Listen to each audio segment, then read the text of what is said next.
नमस्कार, किसान समाचार में आपका स्वागत है। मैं हूं रेशमा आपके साथ। आइए नजर डालते हैं इस वक्त की हेडलाइंस पर। भारत में बढ़ रहे प्रदूषण को ध्यान में रखते हुए फैक्ट्री संचालक बायोमास ब्रिगेड कर रहे हैं तैयार। किसानों से पराली और गन्ने की पत्ती खरीदकर इसे फैक्ट्री के बॉयलर में ईंधन के तौर पर किया जा रहा है इस्तेमाल। अब किसान पराली को खेत में न जलाकर बेच सकते हैं फैक्ट्री में।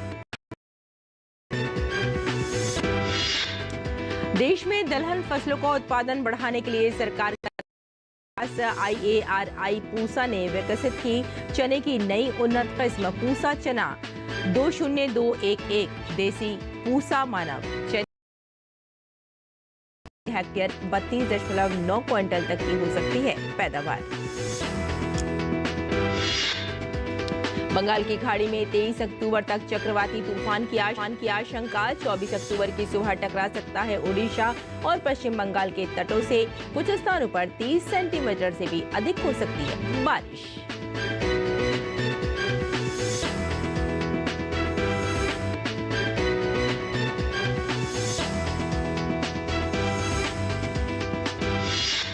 आज है विश्व आयोडीन अल्पता दिवस। इसे मनाने का उद्देश्य है अच्छा स्वास्थ्य बनाए रखने में आयोडीन की भूमिका और आयोडीन की कमी के परिणामों के बारे में जागरूकता बढ़ाना।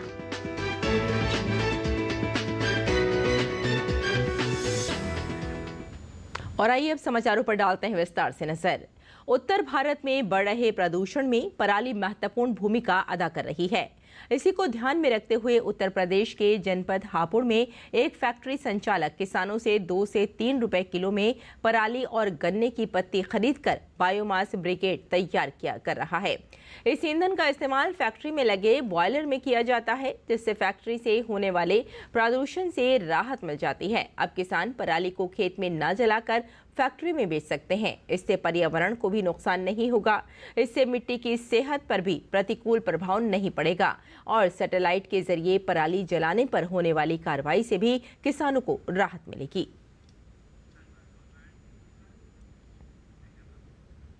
दूसरी तरफ दिल्ली में बढ़ते प्रदूषण का जिम्मेदार पड़ोसी राज्यों हरियाणा और पंजाब में पराली जलाने की घटनाओं को माना जाता है। सख्त आदेश के बावजूद किसान पराली जला रहे हैं। इसे लेकर पंजाब के किसानों का कहना है कि उन्हें सरकार की तरफ से कोई मदद नहीं की जा रही और न ही उन्हें पराली हटाने की कोई तकनीक बताई जा रही है।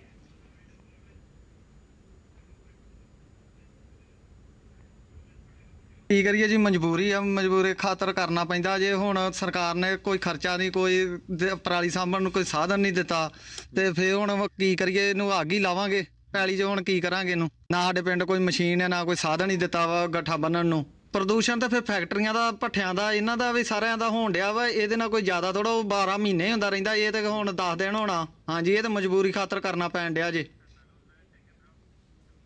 और देश में दलहन फसलों का उत्पादन बढ़ाने के लिए सरकार प्रयास कर रही है। देश के कृषि वैज्ञानिक और कृषि विश्वविद्यालयों के द्वारा दलहन फसलों की नई उन्नत किस्में विकसित की जा रही हैं, जो कम लागत में अच्छी पैदावार देने के साथ ही पोषक तत्वों से भरपूर होती हैं। इस कड़ी में भारतीय कृषि अनुसंधान संस्थान IARI पूसा द्वारा चने की नई उन्नत किस्म पूसा चना 20211 देसी पूसा मानव किस्म विकसित की गई है। चने की ये किस्म 32.9 क्विंटल प्रति हेक्टेयर तक की पैदावार देने में सक्षम है। पूसा चना को केंद्रीय किस्म विमोचन समिति द्वारा खेती के लिए वर्ष 2021 में जारी किया गया था। चने की ये किस्म देश के मध्य क्षेत्र के लिए जारी की गई है, जिसमें गुजरात, महाराष्ट्र और मध्य प्रदेश शामिल है। चने की ये किस्म समय से बुआई और संचित अवस्था के लिए अनुशंसित की गई है। और पंचायती राज मंत्रालय 22 अक्टूबर 2024 को राष्ट्रीय ग्रामीण विकास एवं पंचायती राज संस्थान हैदराबाद में ईज ऑफ लिविंग जमीनी स्तर पर सेवा प्रदायगी को बढ़ावा देना विषय पर पंचायत सम्मेलन आयोजित कर रहा है। पंचायत सम्मेलन जमीनी स्तर पर बेहतर सेवा प्रदायगी के माध्यम से जीवन को बेहतर बनाने की दिशा में एक महत्वपूर्ण कदम है। पंचायत सम्मेलन में 7 राज्यों आंध्र प्रदेश, गुजरात, झारखंड, मध्य प्रदेश, मिजोरम, ओडिशा और तेलंगाना के प्रतिनिधि शामिल होंगे। पंचायत सम्मेलन का उद्देश्य ग्रामीण भारत में अंतिम छोर तक सेवा की पहुंच में सुधार लाने और कुशल गवर्नेंस को गति देने के लिए राज्य विशिष्ट रणनीतियों, सर्वोत्तम प्रथाओं और विचारों को साझा करना है। मुख्य ध्यान ग्रामीण क्षेत्रों में सेवा वितरण की गुणवत्ता को बेहतर बनाने और बेंच मार्किंग पर होगा। राष्ट्रीय ग्रामीण विकास और पंचायती राज संस्थान ग्रामीण सेवाओं के बेंच मार्किंग पर अंतर्दृष्टि प्रस्तुत करेगा। इसके अलावा वाधवानी फाउंडेशन केस स्टडीज के माध्यम से सेवा वितरण को बढ़ाने के लिए उभरती हुई प्रौद्योगिकियों पर जानकारी देगा। और राष्ट्रपति द्रौपदी मुर्मू 22 अक्टूबर 2024 को नई दिल्ली स्थित विज्ञान भवन में 5वें राष्ट्रीय जल पुरस्कार 2023 प्रदान करेंगी। जल शक्ति मंत्रालय के तहत जल संसाधन, नदी विकास और गंगा संरक्षण विभाग ने 14 अक्टूबर 2024 को 9 श्रेणियों में 5वें राष्ट्रीय जल पुरस्कार 2023 के लिए संयुक्त विजेताओं सहित 38 विजेताओं की घोषणा की थी। सर्वश्रेष्ठ राज्य की श्रेणी में पहला पुरस्कार ओडिशा को दिया गया है, जबकि उत्तर प्रदेश ने दूसरा स्थान प्राप्त किया है और गुजरात और पुडुचेरी ने संयुक्त रूप से तीसरा स्थान प्राप्त किया है। प्रत्येक पुरस्कार विजेता को एक प्रशस्ति पत्र और एक ट्रॉफी के साथ साथ कुछ श्रेणियों में नकद पुरस्कार भी दिए जाएंगे। माननीय प्रधानमंत्री के मार्गदर्शन में जल शक्ति मंत्रालय राष्ट्रीय स्तर पर जल प्रबंधन और जल संरक्षण के बारे में जागरूकता फैलाने के लिए एक व्यापक अभियान चला रहा है। 2018 में पहला राष्ट्रीय जल पुरस्कार प्रारंभ किया गया था। राष्ट्रीय जल पुरस्कार देश भर में व्यक्तियों और संगठनों द्वारा जल समृद्ध भारत के सरकार के विजन को प्राप्त करने के लिए गए अच्छे काम और प्रयासों पर केंद्रित है। केंद्रीय विमानन मंत्री के राममोहन नायडू ने कहा कि भारत ड्रोन नवाचार में आगे बढ़ने के लिए तैयार है और अमरावती ड्रोन शिखर सम्मेलन 2024 ऐसा करने की दिशा में एक बड़ा कदम है। उन्होंने कहा कि आंध्र प्रदेश में भारत का पहला ड्रोन सिटी बनाया जा रहा है। ये अत्याधुनिक तकनीक का केंद्र होगा जो कृषि, स्वास्थ्य सेवा, लॉजिस्टिक्स और अन्य क्षेत्रों को बदल देगा। I would like to invite innovators, industry leaders, startups, and other passionate people from across the country and beyond to participate, deliberate, and demonstrate the potential of drones across various sectors such as agriculture, disaster management, healthcare, logistics, and urban planning. A big source of inspiration for this is our Honorable Prime Minister Shri Narendra Modi ji and his vision of maximizing the potential of drones in nation building. The Drone Shakti initiative and the Empowering Drone Didi program aimed at training women in rural areas are excellent examples on how drones can drive social and economic progress in the country. Uttar Pradesh सरकार प्रदेश में सरसों की पैदावार बढ़ाने के लिए प्रयासरत है। सरकार के प्रयास से जनपद बरेली में सरसों के क्षेत्रफल में 16,000 हेक्टेयर से बढ़कर 25,000 हेक्टेयर की वृद्धि हुई। किसानों का हौसला और सरसों की पैदावार बढ़ाने के लिए प्रदेश के पशुपालन और दुग्ध विकास मंत्री श्री धर्मपाल सिंह ने रविवार को जनपद बरेली के आंवला क्षेत्र में किसानों में सरसों के निःशुल्क मिनी किट वितरित की।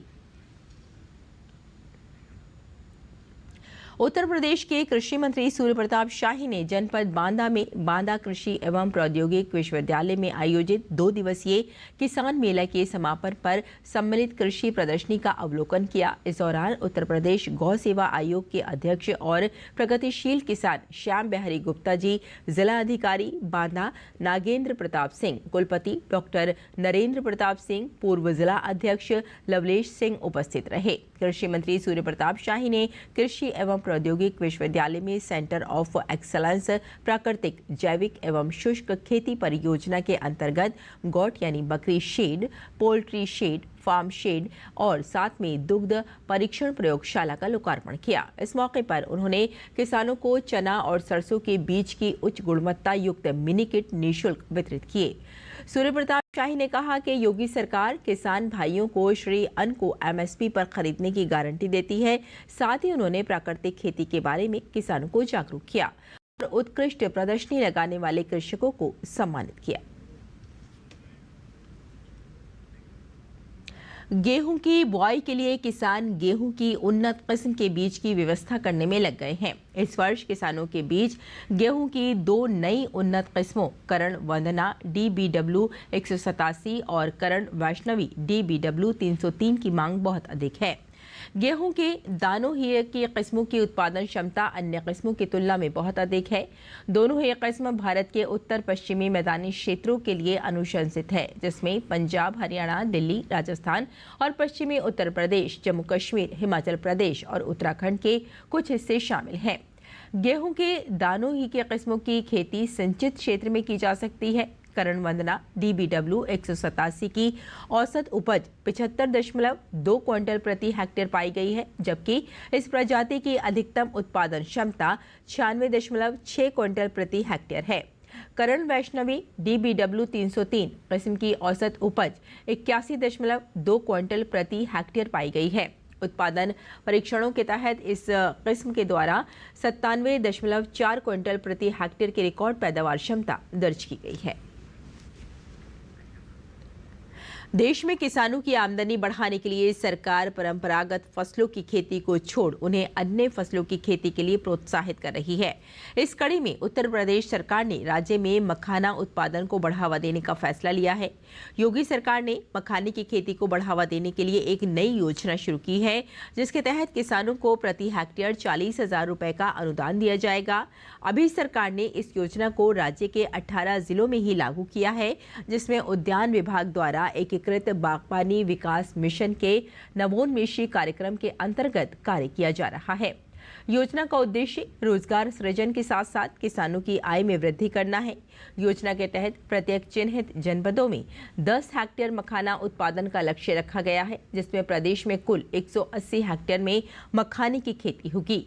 प्रदेश के लखनऊ, सीतापुर, सुल्तानपुर, प्रयागराज, प्रतापगढ़, वाराणसी, महाराजगंज, मिर्जापुर, बरेली, अयोध्या और गोरखपुर जिलों में इस योजना को लागू किया जा रहा है। इन जिलों में मखाने की खेती के लिए उपयुक्त जलवायु और संसाधन उपलब्ध हैं, जहां तालाबों और निचले क्षेत्रों में जलभराव की स्थिति मखाना उत्पादन के लिए अनुकूल है। विश्व आयोडीन अल्पता दिवस, जिसे वैश्विक आयोडीन अल्पता विकार निवारण दिवस भी कहा जाता है, प्रतिवर्ष 21 अक्टूबर को मनाया जाता है। इस दिवस को मनाने का उद्देश्य अच्छा स्वास्थ्य बनाए रखने में आयोडीन की आवश्यक भूमिका और आयोडीन की कमी के परिणामों के बारे में जागरूकता बढ़ाना है। हमारे शरीर के लिए इसलिए जरूरी है ये कि आयोडीन चयापचय को नियंत्रित करता है और भ्रूण तथा शिशु के विकास के लिए महत्वपूर्ण है।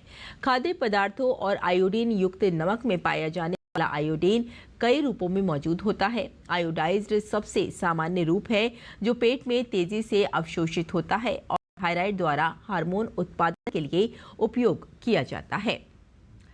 अधिकांश आयोडाइज्ड मूत्र के माध्यम से उत्सर्जित होता है। आयोडीन की कमी से वृद्धि और विकास पर कई प्रतिकूल प्रभाव भी पड़ते हैं। आयोडीन के कारण थायराइड हार्मोन का उत्पादन कम होता है, जिसके परिणाम स्वरूप आयोडीन अल्पता वाले विकार होते हैं। गर्भावस्था और प्रारंभिक शैशवावस्था के दौरान आयोडीन की से अपरिवर्तनीय दुष्ट परिणाम भी हो सकते हैं। आयोडीन सेवन कम होता है तो अक्सर घेंगा रोग होता है। शिशुओं और बच्चों में आयोडीन की कमी से औसत से कम वृद्धि का विकास होता है। आयोडीन की कमी के स्वास्थ्य पर गंभीर प्रभावों को पहचानते हुए भारत सरकार ने 1962 में राष्ट्रीय घेंगा नियंत्रण कार्यक्रम के माध्यम से राष्ट्रीय प्रयास शुरू किए। इस कार्यक्रम में आयोडीन की कमी से होने वाली विभिन्न समस्याओं जैसे शारीरिक और मानसिक विकास में अवरोध, बौनापन और जन्म के समय को कम करने के लिए महत्वपूर्ण कदम उठाए गए। और साथ ही आपको बता दें कि इस कार्यक्रम से देश भर में आयोडीन की कमी के प्रमुख संकेतक घेंगा की कुल दर में काफी हद तक कमी भी आई है।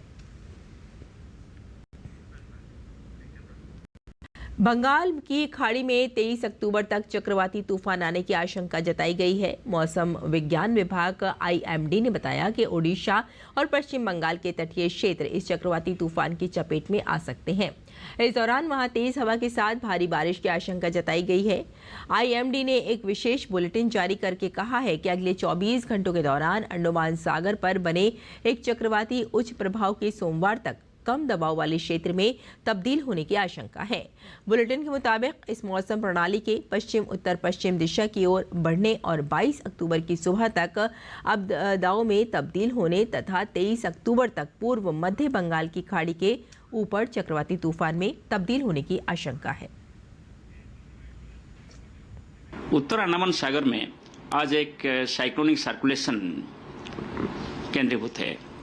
इसके प्रभाव में एक low pressure area east central bay of Bengal में डेवलप होगा और ये लो प्रेशर एरिया पश्चिम उत्तर पश्चिम दिशा में गति करते हुए 22 तारीख सुबह तक एक डिप्रेशन में परिणत होगा और 23 तारीख को एक साइक्लोनिक स्टॉर्म में सेंट्रल बे ऑफ बंगाल में केंद्रीभूत होगा और इसका मैक्सिमम इंटेंसिटी आज जो हम प्रेडिक्ट किए हैं वो सीवियर साइक्लोन स्टॉर्म होगा और विंड स्पीड 100 से 120 किलोमीटर प्रति घंटा होने का संभावना है। कोई भी मछुआरे भाई समुद्र के अंदर नहीं जाना चाहिए। इसके प्रभाव में rainfall Odisha west Bengal coast में 23 तारीख को शुरू होने वाला है, लाइट टू मॉडरेट रेनफॉल।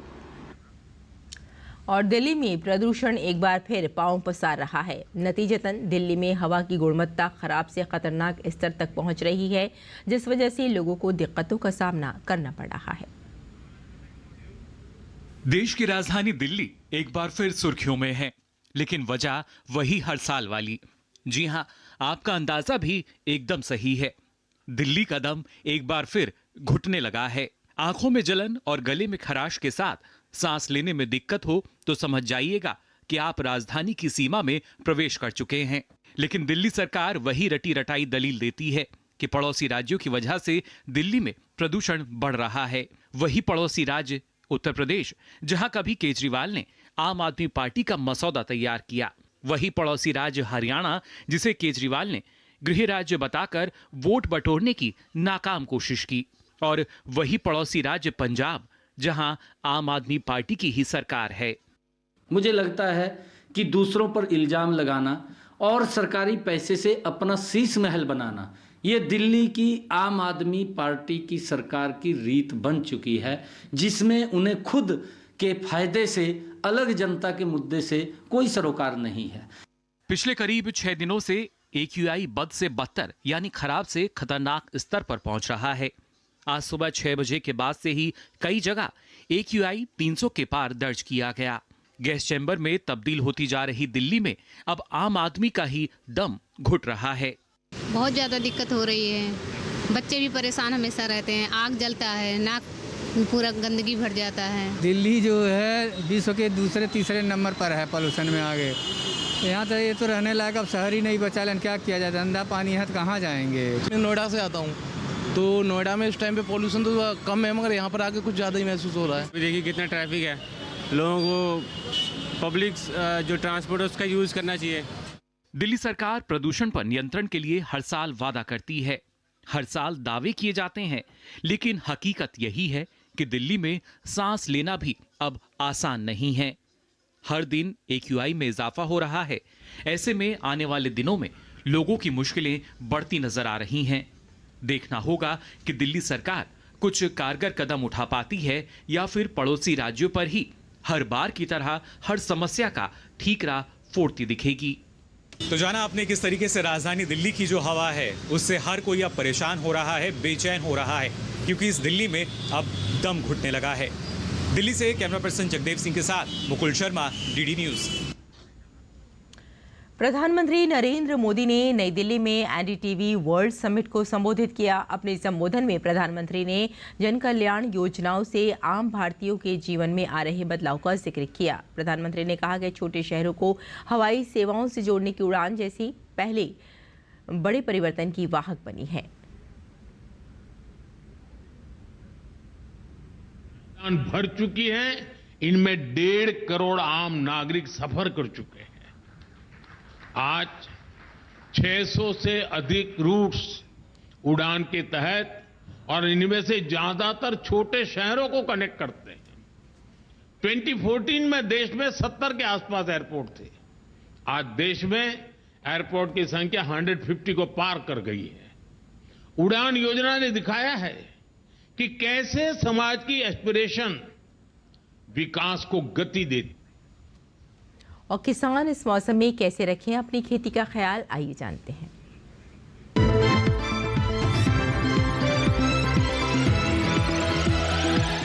नमस्कार, आप देख रहे हैं डीडी किसान।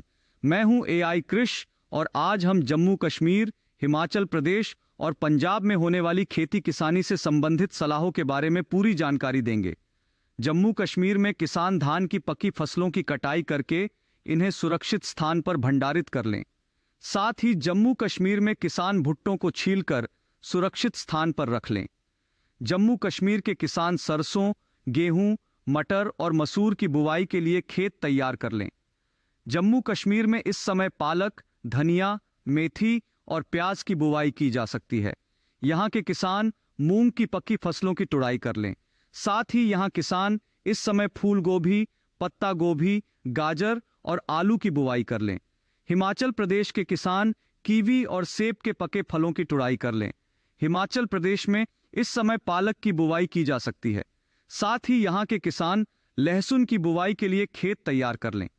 खेत तैयार करते वक्त इनके खेतों में गोबर की खाद का इस्तेमाल जरूर करें। यहाँ इस मौसम में किसान मेथी, धनिया, मूली, गाजर और चुकंदर की बुवाई भी कर सकते हैं। हिमाचल प्रदेश में किसान टमाटर, बैंगन, शिमला मिर्च और मिर्च को रस चूसक कीटों से बचाने के लिए जरूरी कीटनाशक छिड़क लें। यहाँ के किसान मटर की विभिन्न किस्मों की बुवाई भी कर लें। पंजाब के किसान अरहर की फसल की आवश्यकता अनुसार ही सिंचाई करें। पंजाब में किसान मूंगफली में टिक्का रोग के नियंत्रण के लिए जरूरी दवाओं का छिड़काव कर लें। साथ ही इनकी पकी फसलों की खुदाई भी कर लें। पंजाब में किसान भिंडी और लोबिया की विभिन्न किस्मों की बुवाई कर लें। साथ ही यहाँ पर किसान फूल गोभी, गाजर, मूली, शलगम और पालक जैसी सब्जियों की बुवाई कर सकते हैं। इसी तरह कृषि और किसानों से जुड़ी हर महत्वपूर्ण जानकारी के लिए हमारे साथ जुड़े रहिए और देखते रहिए डीडी किसान। धन्यवाद।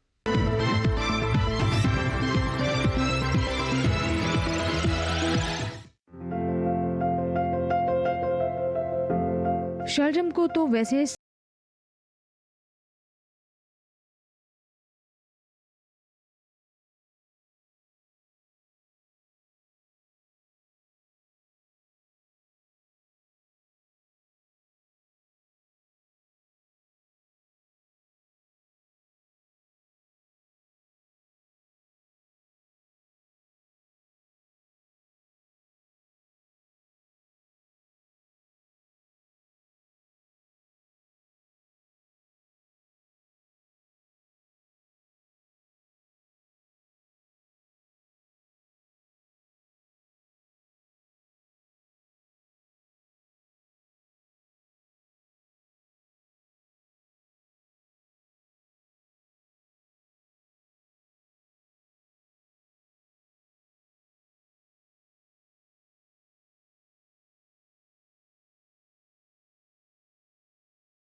हो सकता है।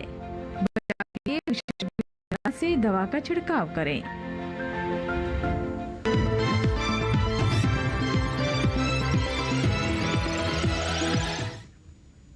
खेती किसानी के साथ साथ आइए नजर डाल लेते हैं कुछ और महत्वपूर्ण खबरों पर। खास खबर में जम्मू कश्मीर के गांदरबल में हुए आतंकी हमले की NIA जांच करेगी। आपको बता दें कि जम्मू कश्मीर के गांदरबल जिले के गगनगिर में रविवार को एक निर्माण स्थल पर हुए आतंकी हमले में 7 मजदूरों की मौत हो गई। हमले में 5 लोग घायल भी हुए हैं। केंद्रीय गृह मंत्री अमित शाह ने हमले की कड़ी निंदा की है। उन्होंने कहा कि यह आतंकी हमला कायरतापूर्ण और घृणित कृत्य है। इससे जघन्य हमले में शामिल लोगों को बख्शा नहीं जाएगा और उन्हें हमारी सुरक्षा बलों की ओर से कठोरतम जवाब दिया जाएगा। गांदरबल के गगनगिर में हुई आतंकी घटना की जम्मू कश्मीर के उप मुख्यमंत्री सुरेंद्र कुमार चौधरी ने कड़ी निंदा की और मृतकों के परिजनों के प्रति सहानुभूति जताई है। उन्होंने कहा कि इस घटना में जितनी निंदा की जाए वो कम है। हाल ही के दिनों में विमानों में बम की फर्जी धमकियों में बढ़ोतरी के चलते नागरिक उड्डयन मंत्री किंजरापू राम मोहन नायडू ने कहा कि मंत्रालय इन मामलों को गंभीरता से ले रहा है और पुलिस ऐसी घटनाओं के लिए जिम्मेदार अपराधियों को पता लगाने के लिए काम कर रही है। केंद्रीय गृह मंत्री अमित शाह ने पुलिस स्मृति दिवस पर राष्ट्रीय पुलिस स्मारक पर शहीदों को श्रद्धांजलि अर्पित की। इस मौके पर उन्होंने कहा कि हमारे जवानों के प्रयासों से कश्मीर, उत्तर पूर्व और नक्सल प्रभावित जगहों पर हम लगभग पूरी तरह से शांति स्थापित करने में सफल हुए हैं। रांची के जाने माने अस्पताल रिम्स में बड़ी घटना सामने आई है। रविवार रात डॉक्टर आकाश भेंगरा और उनकी महिला मित्र पल्लवी ने हॉस्टल के तीसरे मंजिल से कूदकर जान देने की कोशिश की। तो किसान समाचार में फिलहाल इतना ही। अनुमति दें। नमस्कार।